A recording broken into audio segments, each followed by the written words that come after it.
கர்த்தருடைய பரிசுத்த நாமத்திற்கு மகிமை உண்டாவதாக. ஆலஃப் பேத் என்கிறதான எபிரேய மொழியில் மிகவும் அழகாக வர்ணனையோடு சொல்லப்பட்ட சங்கீதத்தை இந்த காலை வேளையிலே உங்கள் முன்பாக வைக்கிறதிலே நாங்கள் மகிழ்ச்சி அடைகிறோம்.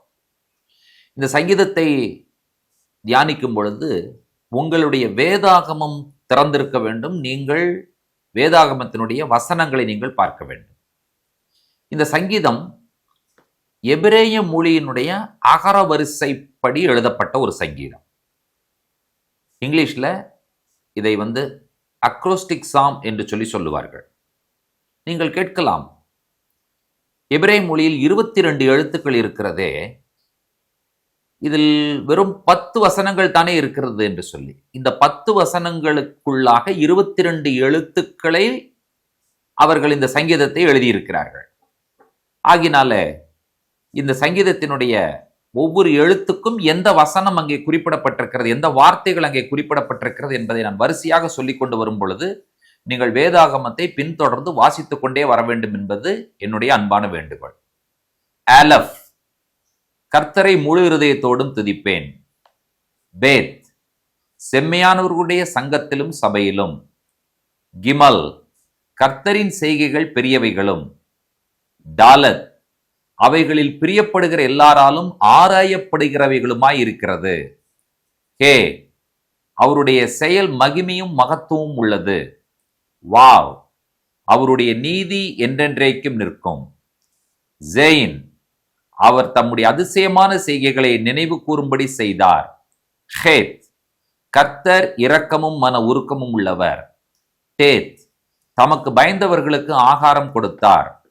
யோத், தமது உடன்படிக்கையை என்றென்றைக்கும் நினைப்பார். கேஃப், தமது கிரியைகளின் பலத்தை அவர்களுக்கு தெரியப்படுத்தினார்.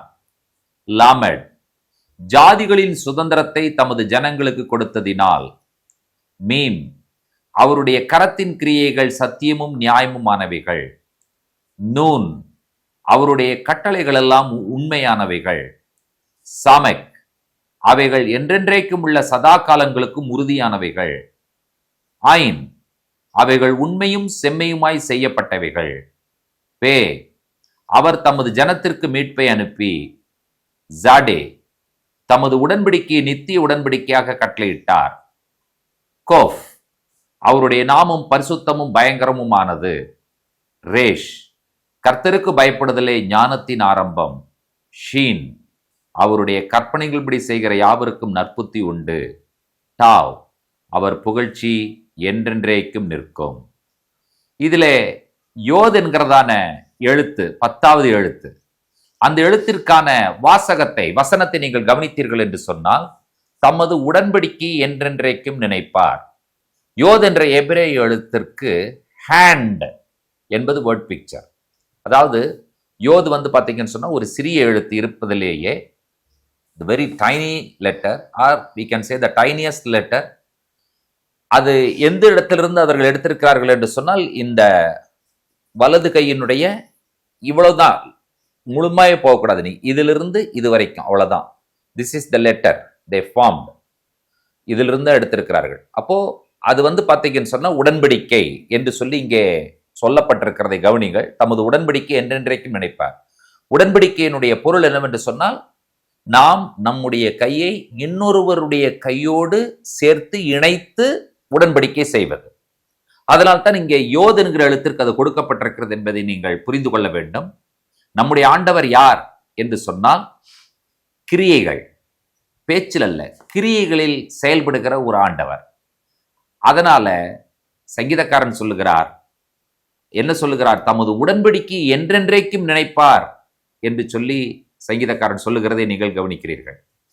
ஆகினால கர்த்தருடைய உடன்படிக்கைக்குள்ளாக நாம் எவ்வளவு பெரிய ஆசீர்வாதங்களை பெற்றிருக்கிறோம் என்று சொல்லி நிறைய பேருக்கு தெரியவே தெரியாது.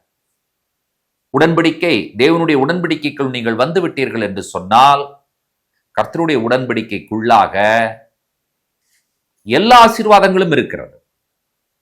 அவருடைய இரக்கம் நமக்கு கிடைக்கிறது, அவருடைய மன உருக்கம், அவருடைய கிருபை, அவருடைய எல்லா விதமான தயவு, நற்குணம், காருண்யம், உண்மை, அவருடைய நீதி, இவைகளெல்லாம் நமக்கு கொடுக்கப்படுகிறதா இருக்கிறது. அதையும் மேற்கொண்டு, அதாவது ஆவிக்குரிய காரியங்களில் மட்டுமல்லாமல் சரீர பிரகாரமான காரியங்களிலும் அந்த உடன்படிக்கைக்குள்ளாக மிகப்பெரிய ஆசீர்வாதங்கள் இருக்கிறது என்பதை இந்த சங்கீதத்தின் மூலமாக நாம் உணர்ந்திருக்கிறோம். அப்படி என்று சொன்னால் நாம் என்ன செய்ய வேண்டும் என்று சொன்னால், தேவன் நம்மோடு உடன்படிக்கை செய்வதற்கு ஆயத்தமாய் இருக்கிறார். நாம் அவருடைய உடன்படிக்கைக்குள்ளாக வருவதற்கு ஆயத்தமாய் இருக்கிறோமா என்கிற ஒரு கேள்வி கேட்டு பாருங்கள். உடன்படிக்கைக்கு வெளியே இருப்பவர்களாய் இருப்பீர்கள் என்று சொன்னால், இன்றே கர்த்தருடைய உடன்படிக்கைக்குள்ளாக வந்து அவரோடு உடன்படிக்கை ஏற்படுத்தி அந்த உடன்படிக்கைக்குள்ளாக இருக்கிறதான மகத்துவமான ஆசீர்வாதங்களுக்கு பங்காளிகளாக, சுதந்திரவாளிகளாக, சொந்தக்காரர்களாக நீங்களும் நானும் மாற வேண்டும். அவர் உடன்படிக்கை என்றென்றைக்கும் நினைவு கூறும் தெய்வம், மறக்காத தெய்வம். The relationship is covenant relationship. Who we are, நாம் யார்? உடன்படிக்கையின் மக்கள். Called out community, covenant community. உடன்படிக்கையின் மக்கள் என்பதை நீங்களும் நானும் மறந்துவிடக்கூடாது. அந்த உடன்படிக்கையில் உண்மையுள்ள தேவன் அதற்குள்ளாக வைத்திருக்கும் சகலவிதமான ஆசீர்வாதங்களை நமக்கு தந்தருள்வாராக. நிச்சயமாக இந்த 111ஆம் சங்கீதம் எபிரேய எழுத்துக்களினுடைய அகரவரிசைப்படி மிக அழகாகவும் நேர்த்தியாகவும் எழுதப்பட்ட சங்கீதத்தை திரும்ப திரும்ப வாசியுங்கள்.